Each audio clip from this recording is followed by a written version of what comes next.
Let us sing to every nation, great is our God and King. He is the rock of our salvation. Lift up your hearts and sing. So sing, for we are God's people, for He has shown us His ways. He gathered us to His table to partake of His grace. Come, let us sing to every nation, great is our God and King.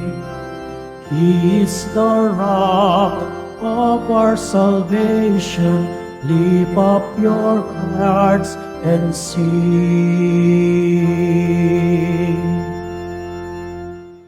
In the name of the Father, and of the Son, and of the Holy Spirit. Amen. The Lord be with you. And with your spirit. We are gathered as one family, as a pilgrim people, journeying to the Father, and we ask our Lord Jesus Christ, the way, the truth, and the life, to bring all our offerings and prayers to the Father. Jesus, our hope and consolation, especially in the times of storms and difficulties in life. To prepare ourselves to celebrate this sacred mystery, let us call to mind our sins and beg the Lord's mercy.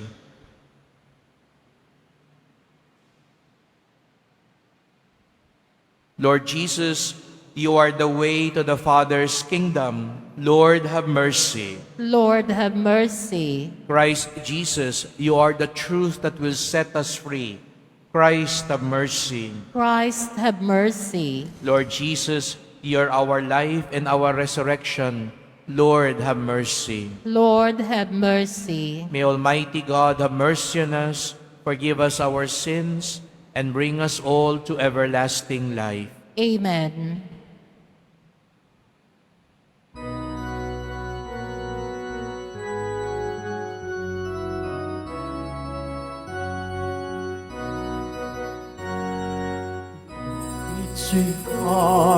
Glory to God in the highest.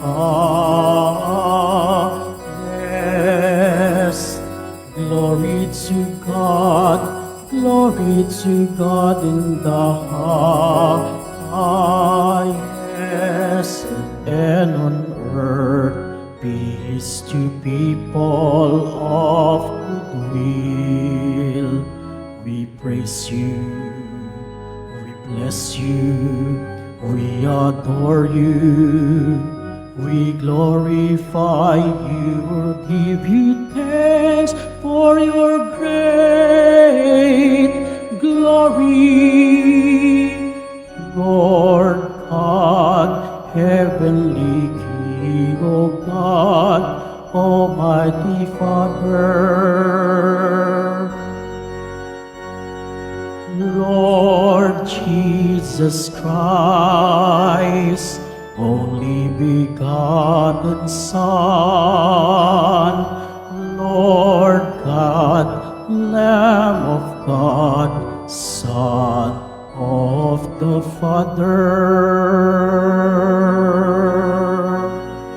You take away the sins of the world, have mercy on us.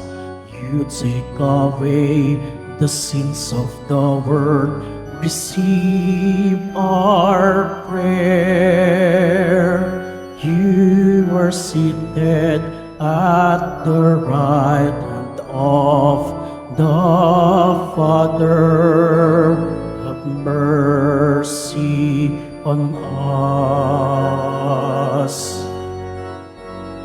For you alone are the Holy One, you alone are the Lord, you alone are the Most High, Jesus Christ, with the Holy Spirit, to the glory of God the Father.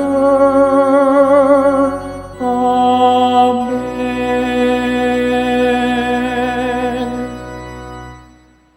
Today we celebrate the 37th anniversary of the declaration of Quiapo Church as a minor basilica. We pray as a church, as a pilgrim people of God. Let us pray. O God, who in your wonderful providence decreed that Christ's kingdom should be extended throughout the earth, and that all should become partakers of a saving redemption, grant, we pray, that your church may be the universal sacrament of salvation, and that Christ may be revealed to all as the hope of the nations and their Savior, who lives and reigns with you in the unity of the Holy Spirit, God, forever and ever. Amen. Please be seated. A reading from the letter to the Hebrews. Brothers and sisters, faith is the realization of what is hoped for, and evidence of things not seen. Because of it, the ancients were well attested. By faith, Abram obeyed when he was called to go out to a place that he was to receive as an inheritance. He went out, not knowing where he was to go. By faith, he sojourned in the promised land, as in a foreign country, dwelling in tents with Isaac and Jacob, heirs of the same promise. For he was looking forward to the city with foundations, whose architect and maker is God. By faith, he received power to generate, even though he was past the normal age, and Sarah herself was sterile. For he thought that the one who had made the promise was trustworthy. So it was that there came forth from one man, himself as good as dead, descendant as numerous as the stars in the sky, and as countless as the sands on the seashore. All these died in faith. They did not receive what had been promised, but saw it and greeted it from afar, and acknowledged themselves to be strangers and aliens on earth. For those who speak thus show that they are seeking a homeland. If they had been thinking of the land from which they had come, they would have had opportunity to return. But now they desire a better homeland, a heavenly one. Therefore, God is not ashamed to be called their God. For he was appeared a city of them. By faith, Abram, when put to the test, offered up Isaac. And he who had received the promises was ready to offer his only son, of whom it was said, "Through Isaac descendants shall bear your name." He reasoned that God was able to raise even from the dead, and he received Isaac back as a symbol. The word of the Lord. Thanks be to God. Blessed be the Lord, the God of Israel. He has come to his people. Blessed be the Lord, the God of Israel. He has come to his people. He has raised up for us a mighty Savior, born of the house of his servant David. Blessed be the Lord, the God of Israel. He has come to his people. Through his holy prophets, he promised of old that he would save us from our sins, from the hands of all who hate us. He promised to show mercy to our fathers and to remember his holy covenant. Blessed be the Lord, the God of Israel. He has come to his people. This was the oath, his word to our father Abram, to set us free from the bands of our enemies, free to worship him without fear, holy and righteous in the sight all the days of our life. Blessed be the Lord, the God of Israel. He has come to his people. Please all stand.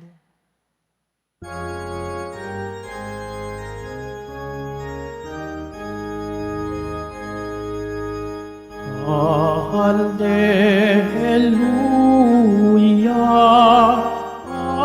Hallelujah,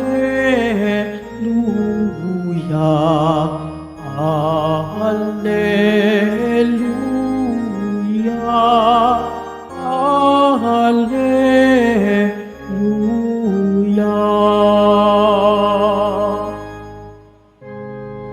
God so loved the world that he gave his only begotten Son, so that everyone who believes in him might have eternal life. Hallelujah,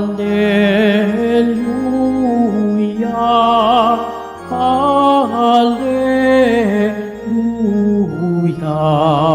Hallelujah,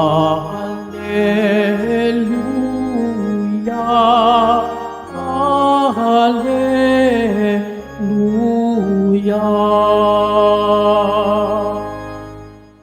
The Lord be with you. And with your spirit, A reading from the Holy Gospel according to Mark. glory to you, O Lord. On that day, as evening drew on, Jesus said to his disciples, "Let us cross to the other side." Leaving the crowd, they took Jesus with them in the boat, just as he was, and other boats were with him. A violent squall came up, and waves were breaking over the boat, so that it was already filling up. Jesus was in the stern, asleep on a cushion. They woke him and said to him, "Teacher, do you not care that we are perishing?" He woke up, rebuked the wind, and said to the sea, "Quiet, be still." The wind ceased, and there was great calm. Then he asked them, "Why are you terrified? Do you not yet have faith?" They were filled with great awe and said to one another, "Who then is this whom even wind and sea obey?" The Gospel of the Lord. Praise to you, Lord Jesus Christ. Please be seated.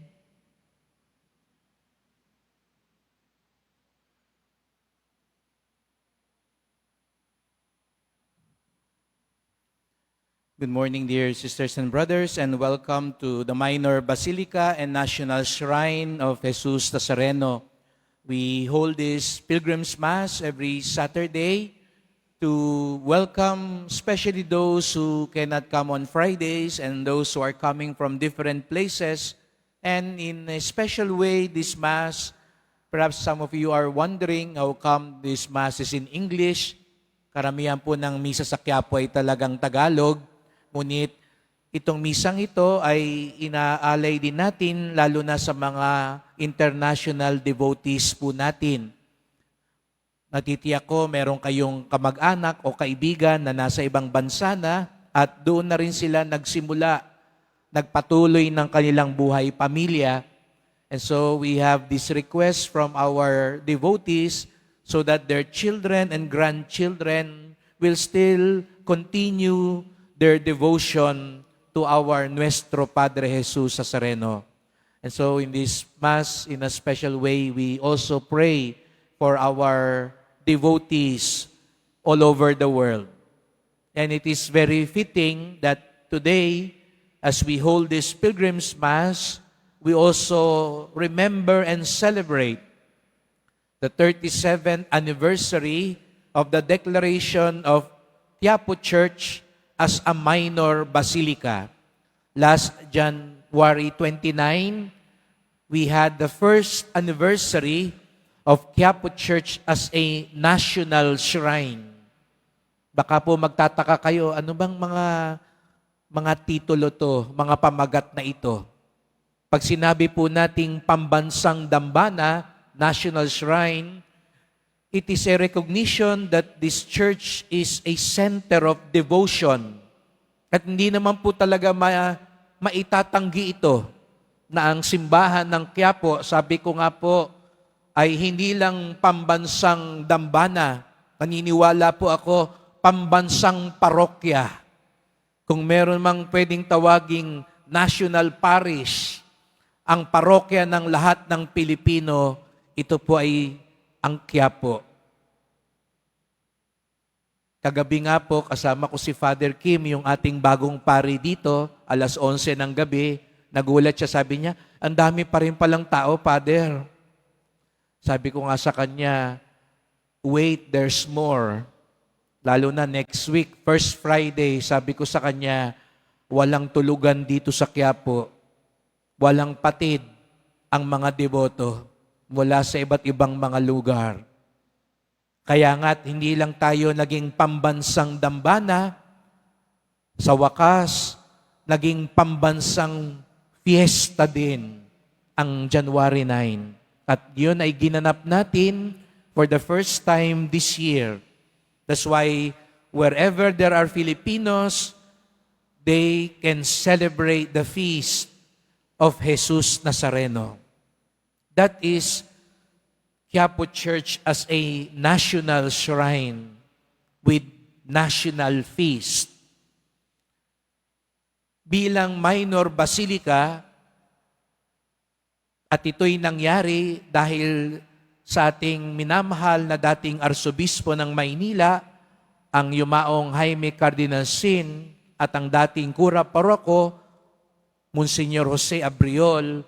Mapapansin po ninyo sa taas, mayroon pong may susi at yung tiara o yung sombrero ng Santo Papa, simbolo ng Santo Papa. Dahil ang simbahan ng Quiapo ay hindi lamang parokya ni San Juan Bautista, but Quiapo Church is also a minor basilica. That means it is a church very close to the Pope.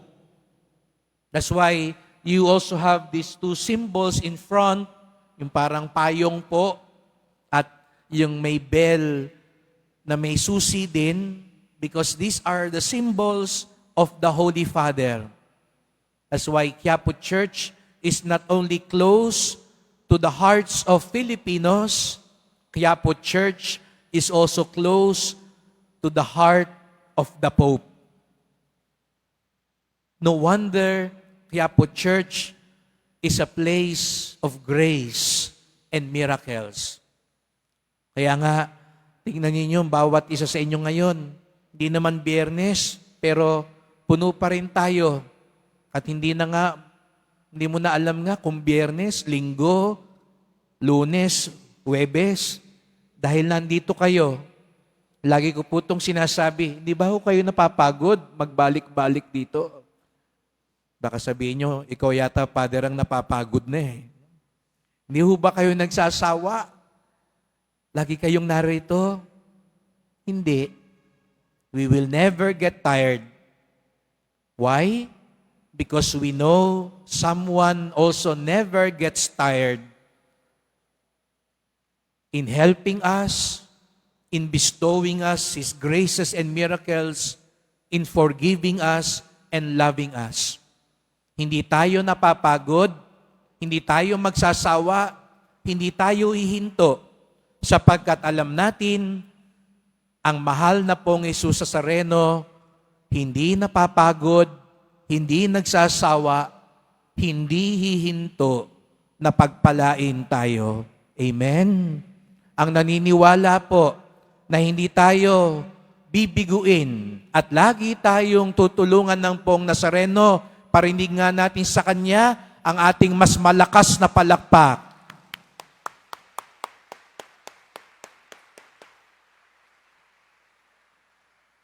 And it is very beautiful that our gospel today speaks of Jesus being with His disciples, riding a boat in the midst of a storm. Alam niyo po, ang simbolo ng simbahan mula pa ng unang panahon ay isang barko, isang bangka. That's why Jesus with His disciples on a boat speaks of Jesus with us in the church, as a church. And we are journeying with Jesus, especially in times of storms and difficulties. If you remember, at the height of the pandemic, when Pope Francis was all alone in St. Peter's Square to pray for the whole world, he chose the same gospel. Kasi nung panahon lalo ng pandemya, para tayong nasa gitna ng bagyo. At hindi ho ba tayong mga deboto na nagpupunta dito sa Quiapo, natitiyak ko, baka nga iba sa inyo ngayon, kaya kayo nandito, may pinagdaraanan kayong bagyo sa buhay ngayon.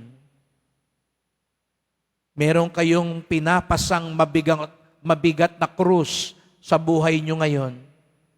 Meron kayong dinadaanan na walang katiyakan, kaya kayo napadpad, biglang napasugod dito sa Quiapo upang dumulog sa mahal na Poong Jesus Nazareno. Siguro, kung iipunin lahat ng mga luha na umagos dito sa Quiapo, baka bumaha na dito sa Quiapo. Kung sasalukin lahat ng mga hikbi ng mga deboto, at lalo na kapag gabi, habang naglalakad ng paluhod, habang nandito nakatitig sa Kanya ng may pag-ibig at pag-asa, para bagang sinasabi, kayo lang po ang aking takbuhan, kayo ang aking lakas at pag-asa sa gitna ng mga bagyo sa buhay. When I was with the bishops last week, for the first time, I joined them. Sabi ko po sa kanila, alam niyo po mga bishops, ang dami-daming tao sa Quiapo, mga deboto. At magkahalo po ang pakiramdam ko.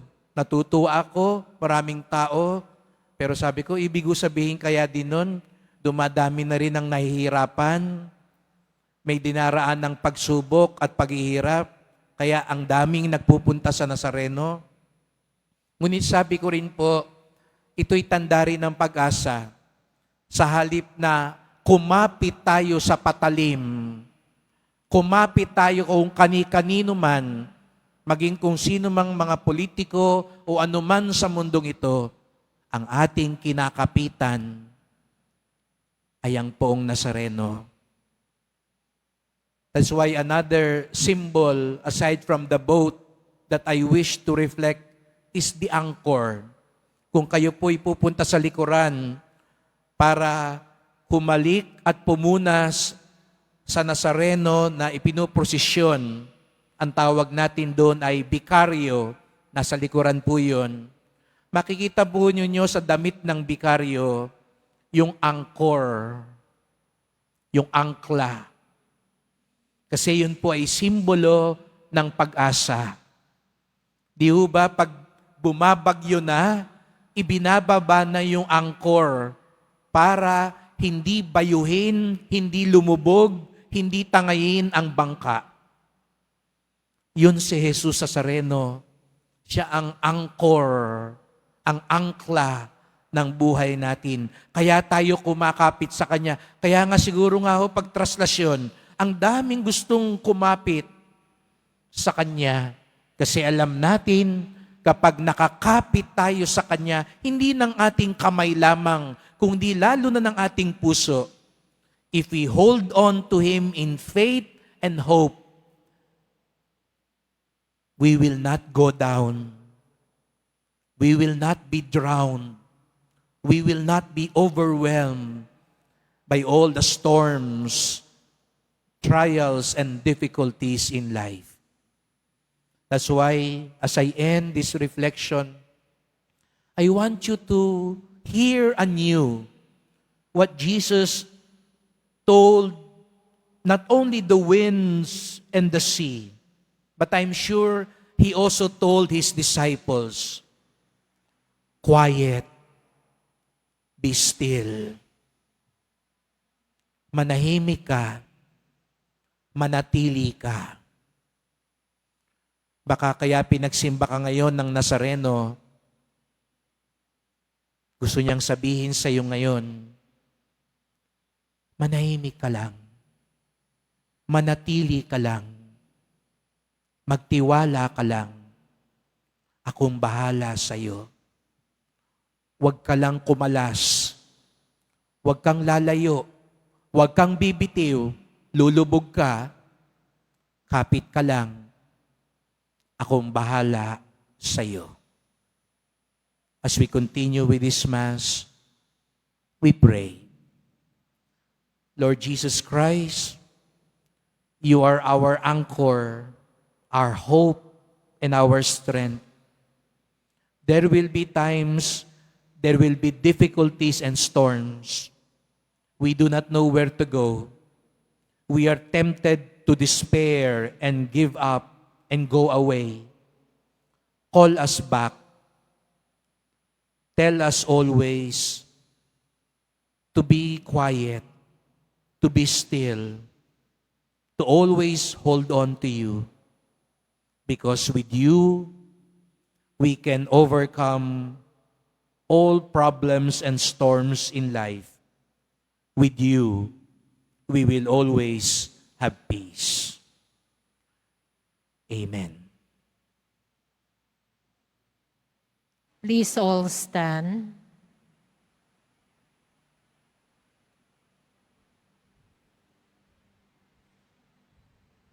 Even the wind and the sea obey the Son of God. With this in mind, we can pray confidently for calm in a turbulent world. Let our response be, Lord, hear our prayer. Lord, hear our prayer. That the Lord may guide the church, especially in these stormy waters that threaten to engulf it. Let us pray to the Lord. Lord, hear our prayer. That the leaders of troubled nations may work tirelessly to bring peace and justice to their countries. Let us pray to the Lord. Lord, hear our prayer. That through the intercession of Mary, the star of the sea, sailors, fishermen, and all those who earn a living from the sea may be preserved from every danger. Let us pray to the Lord. Lord, hear our prayer. That the disabled and those suffering from lingering illnesses may find inner peace in Christ's healing power. Let us pray to the Lord. Lord, hear our prayer. That the dead may experience the everlasting peace of Christ. Let us pray to the Lord. Lord, hear our prayer. Let us now take a moment of silence to pray for our personal intentions and the intention offered in this Mass and all the prayer requests that have been entrusted to our shrine.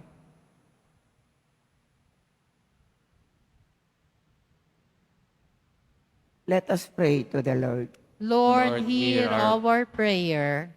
Heavenly Father, may the trials and troubles of life's storm-tossed waters purify us and bring lasting peace to our souls. We make our prayer through Christ our Lord. Amen. Please be seated.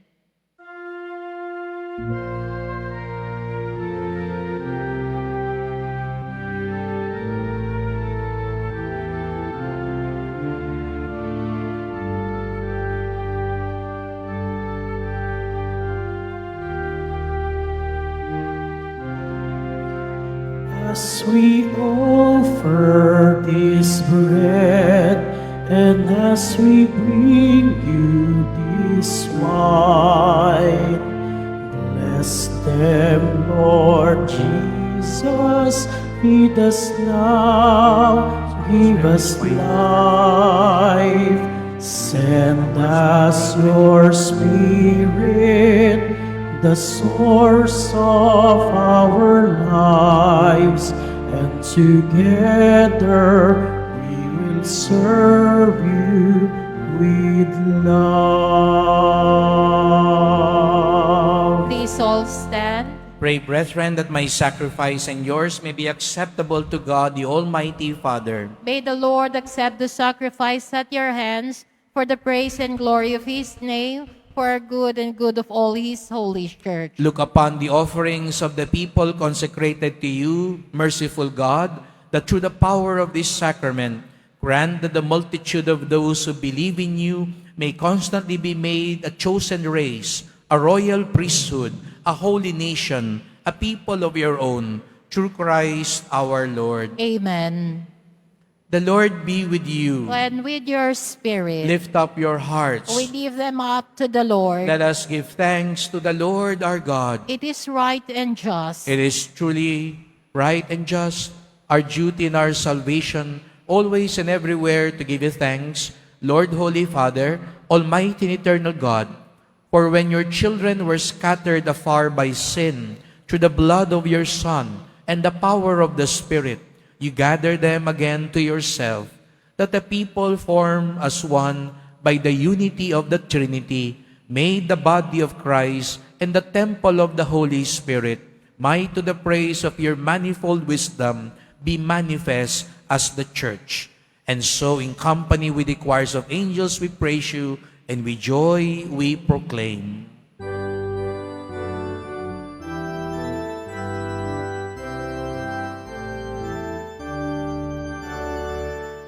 Holy, holy, holy, Lord God of hosts, heaven and earth are full of your glory, full of your glory. Hosanna in the highest, Hosanna in the highest.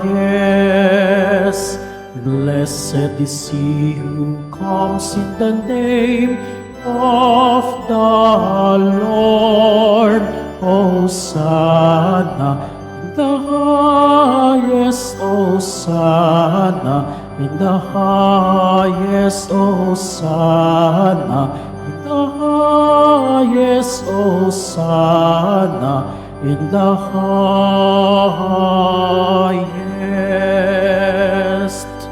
Please all kneel. You are indeed holy, O Lord, the fount of all holiness. Make holy, therefore, these gifts, we pray, by sending down your Spirit upon them like the dewfall, so that they may become for us the body and blood of our Lord Jesus Christ. At the time he was betrayed and entered willingly into his passion, he took bread, and giving thanks, broke it, gave it to his disciples, saying, "Take this, all of you, and eat of it, for this is my body, which will be given up for you."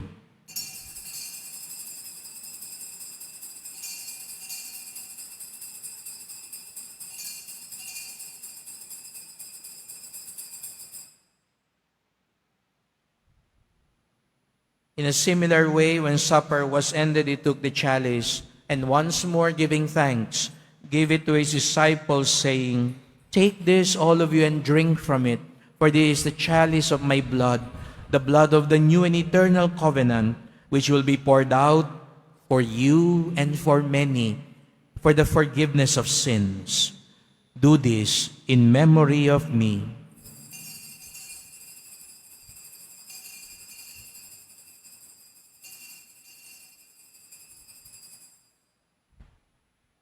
Please all stand. The mystery of faith. We proclaim your death, O Lord, and profess your resurrection until you come again. Therefore, as we celebrate the memorial of his death and resurrection, we offer you, Lord, the bread of life and the chalice of salvation, giving thanks that you have held us worthy to be in your presence and minister to you. Humbly we pray that partaking of the body and blood of Christ, we may be gathered into one by the Holy Spirit. Remember, Lord, your church spread throughout the world. Bring her to the fullness of charity, together with Francis, our Pope, Jose, our Bishop, and all the clergy.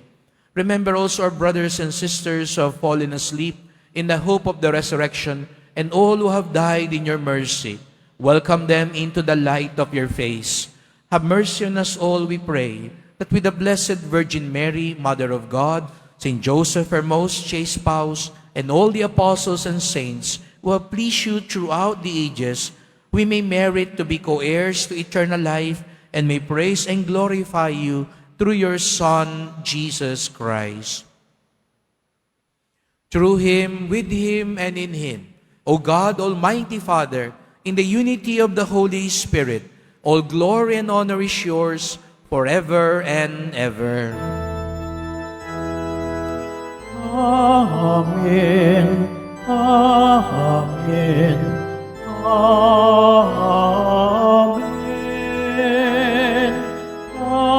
Amen. Amen. Amen. Amen.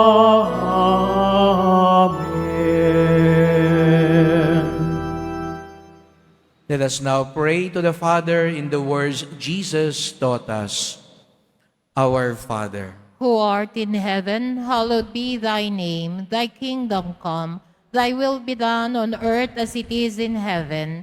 Give us this day our daily bread, and forgive us our trespasses, as we forgive those who trespass against us. And lead us not into temptation, but deliver us from evil. deliver us, Lord, we pray, from every evil.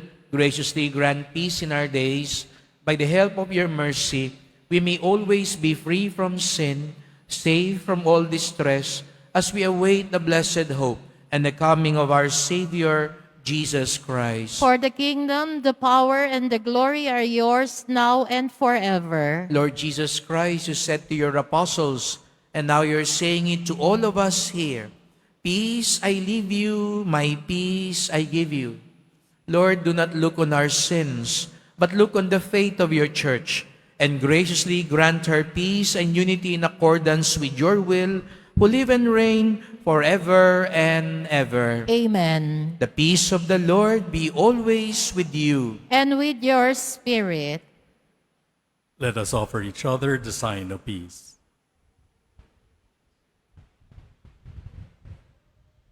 Lamb of God, you take away the sins of the world, have mercy on us.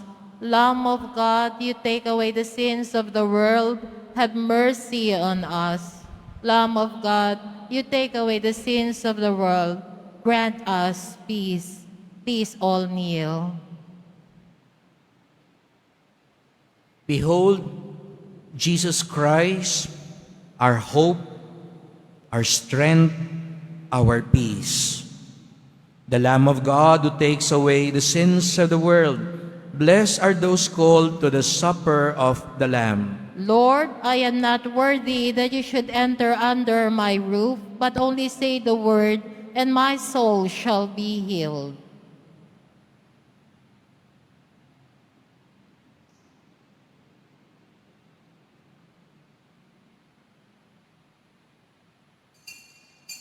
Para sa lahat ng tatanggap ng banal na komunyon, sasagot po tayo ng amen pagkasabi ng pari o ng lay minister ng katawan ni Kristo at isubo agad sa bibig bago umalis sa harapan ng pari o lay minister. Sumunod po tayo.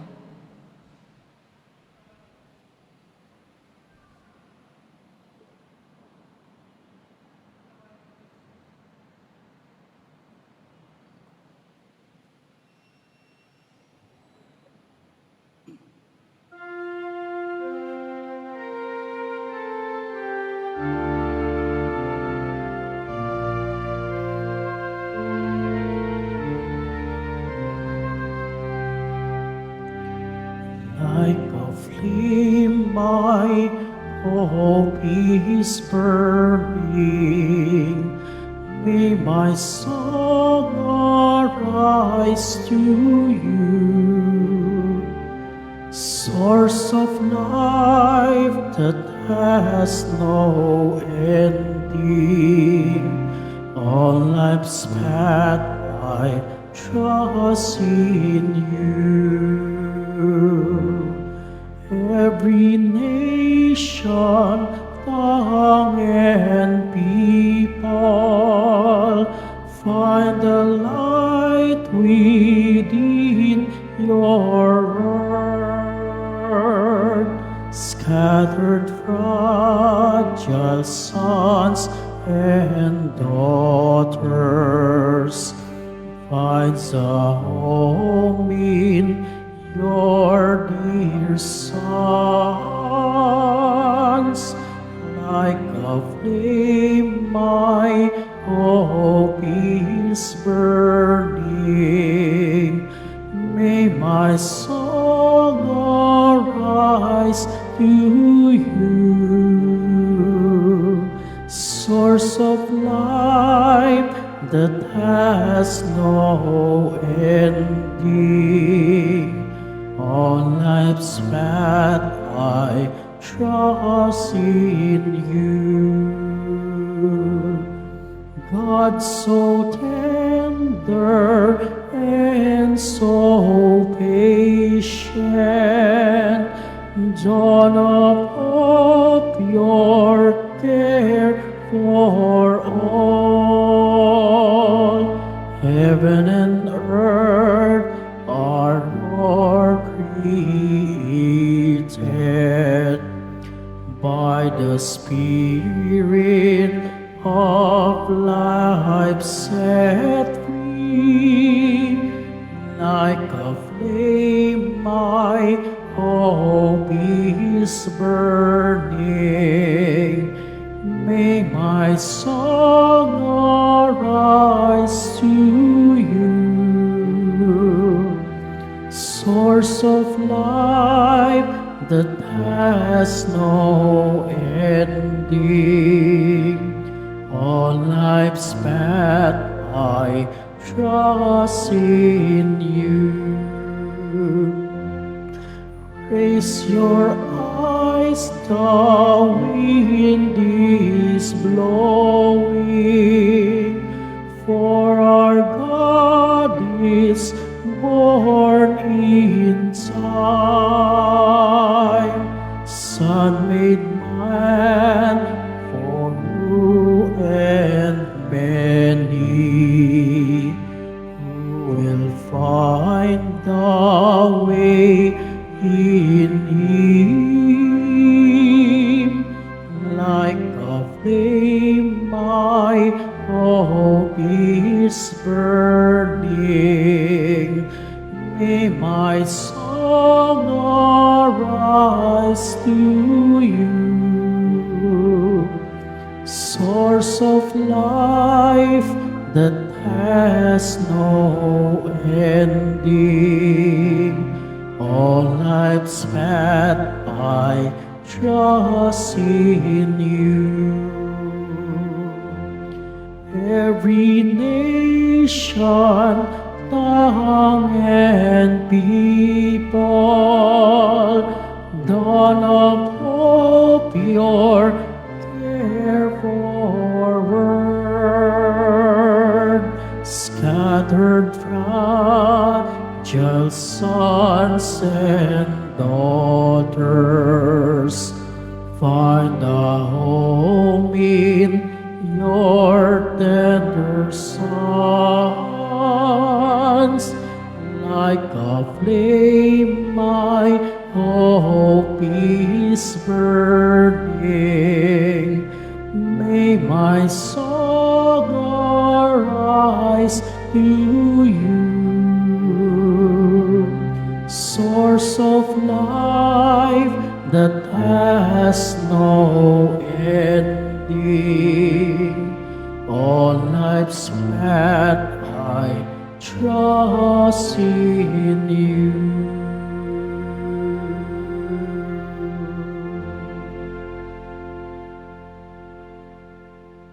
mamaya sa ganap na ika-5, 6 at 7 ng gabi na misa at bukas, Linggo, February 2, 2025, ay ang kapistahan ng pagdadala kay Jesus na Panginoon sa templo o mas kilala rin sa tawag ng Piyesta ng Candelaria. Ang araw na ito ay araw ng pababasbas ng mga kandila, tanda na si Jesus na ating manunubos ang siyang dakilang liwanag. Ang lahat ay inaanyayahan na magdala ng mga kandila at sa bawat misa na hagaganapin ay magkakaroon ng pagbabasbas. Inihahandog po ang programang Home Base Plus, ang mga kwento ng mga himala ng Poong Jesus Nazareno. Ito po ay may dokumentaryo sa mga buhay na binago ng ating Nuestro Padre Jesus Nazareno. Mapapanood po ito bukas, Linggo, sa ika-6 ng umaga sa GMA 7. Gayon din para sa mga nais magbahagi ng kanilang mga kwento ng himala ng Nazareno, mangyari na mag-email sa himala-ng-nazareno@gmail.com. Inaanyayahan po ang lahat na sumubaybay. Mga kadeboto, mabibili pa rin po ang ating Parish Finance Office ang Nazareno Images, Nazareno Medallion, at ang Nazareno Novena and Prayer Booklet in English or Tagalog. Pagkatapos ng misa, wiwisikan po ang lahat ng banal na tubig. Pinakikiusapan ng lahat na manatili lamang muna sa inyong mga lugar. Tanging sa Quezon Boulevard o sa Plaza San Juan lamang ang labasan ng lahat. Sumunod po tayo. Maraming salamat po sa inyong pagdalaw at pagsisimba sa Basilica Menor at Pambansang Dambana ni Jesus Nazareno. Magsitayo po ang lahat. Let us pray. O God, who constantly feed and strengthen the church with your sacraments, grant to us who have been nourished at the heavenly table, that by obeying your teachings of love, we may become for the human family a life-giving leaven and a means to salvation. Through Christ our Lord. Amen. Thank you po sa inyong pagpunta dito sa Quiapo, lalo na po yung mga galing pa sa mga malalayong lugar. Ingat po kayo sa pag-uwi. Thank you for helping the church, those who are serving the shrine and the basilica, and all your help, the mass offerings, the love offerings, the online donations, those who are bringing rice, noodles, and other canned goods. Our devotion to the Nazareno teaches us to be charitable and to help our brothers and sisters in need. Kaya po ang simbahan ng Quiapo, kapag may kalamidad, tayo po ang isa sa mga unang tumutugon. At kahit walang kalamidad, on a regular basis, we are helping parishes and convents which have programs for the poor. And that is what it means to be a pilgrim church. Jesus is our hope, the anchor of our lives. With Him, we will not go down. We will always experience His peace and strength. At mamaya po, pagbasbas ko, alam ko marami sa inyo nagsimba dito dahil birthday, wedding anniversary, answered prayers, mag-a-abroad na, o nakapasa sa bar o sa board. Lapit po kayo at mabless po kayo. At yung mga galing sa malalayong lugar, lumalapit po sa akin yan. Sabihin nila, galing pa ho kaming Leyte, galing kaming Ilocos, galing kaming Mindanao. Babasbasan ko po kayo at nais ko po ka rin kayong makilala at makita dahil alam ko sinadya nyo pa ho ang Quiapo. Kaya sulitin nyo na ho yung pagpunta nyo rito upang kayo'y mabasbasan at tayo ay sama-samang magdasal. At alam ko, iba pa rin ho, nagdadasal pa rin ang kagalingan sa pamilya, sa kabuhayan, at anuman mga pangarap. At siguro nga iba rin, may pinagdadaan ng matinding bagyo ngayon sa buhay nila. Kapit tayo sa Kanya at huwag tayong mawawalan ng pag-asa. Kaya sabihin nyo nga sa katabi nyo, umasa ka lagi sa Diyos. At sa kabila naman sabihin mo, pagpapalain ka ng Diyos. The Lord be with you. And with your spirit. Jesus Nazareno, through the cross, you show the world the enduring love of God to the world. Listen to the prayers of your people, especially those who need most your help and mercy. May we receive your answer with gratitude. Bless also these religious articles, that we may fervently pray and trust in you. Through this blessing, may we become more obedient, faithful, and of service to you, our glorious Lord, now and forever. Amen. And may Almighty God bless you, the Father, and the Son, and the Holy Spirit. Amen. Go in peace, glorify the Lord by your life. Thanks be to God.